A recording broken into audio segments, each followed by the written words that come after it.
So um, one thing that I find very useful is having different maps for things. And what I mean by that is sometimes if you have an understanding of a map of a domain in your life, it can give you a sense of orientation, and then you can find your way through circumstance. So I'll give you a couple examples of maps. And it's also interesting in NLP, we say that everybody has their own map of the world. And that's really useful to know that my map, the way that I perceive things, is not the way other people do. And that we don't respond to the world, but we respond to our maps of the world. So one map that I've found to be useful is the idea or the circumstance that at times we're operating from different parts of our brain, different parts of our nervous system. And you know, people talk about when you sort of get triggered, or that's the word that people use, that will go into the reptilian part of our brain, which is really geared towards survival and fight or flight or freeze. Actually, they keep adding more F's, but those are the original F's, was fight, flight, or freeze. So that's a map, and what it tells me is that at times my nervous system is on high alert, and when I'm on high alert, I'm good at certain things, and I'm actually really bad at other things. So so I take that information, I go, oh, okay, how can I use that? Well, I think the first thing is to become aware of it, to notice what are the signals in my nervous system that lets me know when I'm in high alert or fight or flight mode. And there are a couple of things that I notice. One is, I'll describe it in a less technical way. I generally feel a bit nervous. You know, if I feel like things are critical, or I feel like I'm on my guard, that's one indication. You know, it's a visceral feeling. Another thing is for most people, when we're in fight or flight, or when we're in sort of this reptilian brain, you may notice that your breathing becomes very shallow, or that actually you may hold your breath or breathe, just at a very high in your chest level. So that's something that I also notice. And for me, I think I also, I'm trying to find solutions very quickly, because things seem urgent. I feel under pressure, or that I feel, even it doesn't have to be life-threatening, but I feel threatened in some way. Okay, so that's a little bit in, I'm describing how I know, some of the ways that I know when I'm in that reptilian mode. And over time, I think you may notice when you're in that mode. I also notice it by contrast of when I'm not in that mode. So if you drop into what's called your the parasympathetic nervous system, you tend to calm down. Very often your breathing will deepen by contrast to the fight or flight mode. I feel like I can relax. I feel like I can take my time, and that there's choice available to me. So, these are broader distinctions or generalizations, I'd say. But just having those two sort of categories and beginning to get curious with myself about when am I in each and what's happening really became useful for me. It continues to be useful, noticing, okay, when am I in fight or flight? And then what can I do to perhaps shift? And I'll give you a couple ideas of what you can do to shift.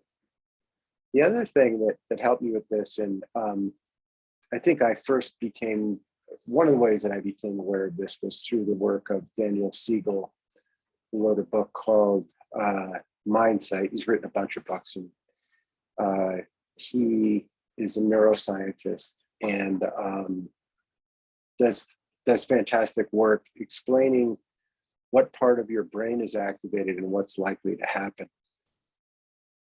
The other thing that happens when we're in fight or flight is we become hypercritical and hyper self-critical and on our guard, like, oh my God, I have to watch what I'm saying, or and there's a general disconnect at times with other people. So the first time I heard about it, the person who shared it with me explained that when we shift to our parasympathetic nervous system and we relax, the part of our brain that's very self-critical and also on our guard with others tends to quiet down. And you'll notice that very often your internal dialogue will quiet down also. And in certain situations where I absolutely couldn't navigate, suddenly I can flow a little bit. And if you're somebody who's a perfectionist, for example, I find as somebody who is a perfectionist from time to time, that when I shift into the parasympathetic nervous system, as opposed to the high alert sympathetic nervous system, I'm more willing to try things and to tolerate the idea of making a mistake. And I'm also able to relate to people much more comfortably.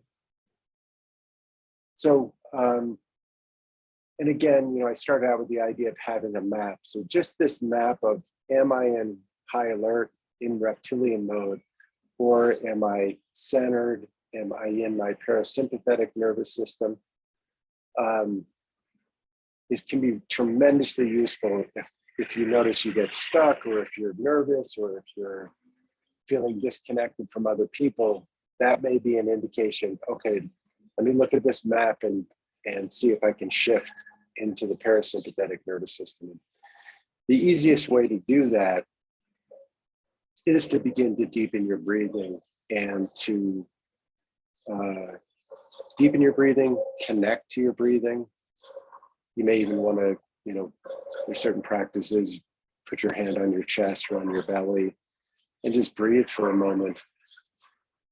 And allow yourself to breathe, not like overly intense deep breathing, but just slow your breath down, nice full breaths. And at a certain point, it's almost, my experience of it, it feels like my nervous system is downshifting. And also you can notice things that when you're in the reptilian mode, it may be, you may get caught up in a story and be speaking very quickly about something. And then if you slow down your breathing, all of a sudden you can talk about things that might have been more disturbing, and you may begin to have certain insights that weren't available before. So this is a fascinating topic, and it's well worth looking into and reading about. Again, Daniel Siegel, the book Mindsight, where he's looking at practices that are very much like mindfulness and some of the things that I've discussed here.